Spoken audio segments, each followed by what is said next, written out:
Assalamualaikum warahmatullahi wabarakatuh. Saya Roda Tujana, mahasiswa program studi biologi Fakultas Sains dan Teknologi UIN Arani di Banda Aceh, angkatan tahun 2019. Baiklah, di sini saya akan menjelaskan tentang salinitas.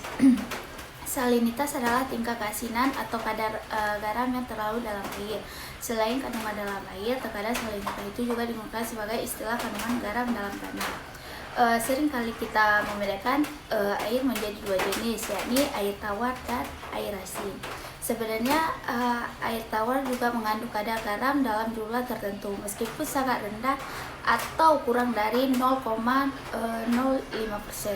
Jika kadar garam yang terkandung antara 3% hingga 5%, maka disebut dengan air payo atau salin. Sedangkan jika lebih dari 5%, maka dinamakan air brine. Salinitas dapat dipengaruhi oleh beberapa faktor, yaitu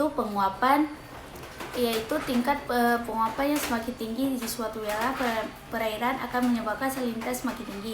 Sebaliknya, jika tingkat penguapan rendah, maka kadar garamnya cenderung rendah.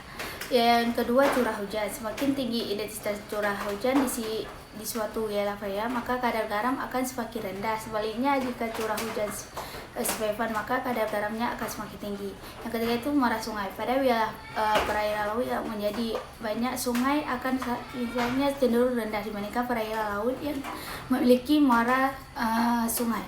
Untuk mengukur tingkat salinitas adalah dengan menggunakan alat bernama refraktor dan salinometer. Secara umum, alat ini bekerja sebagai prinsip pembiasaan cahaya.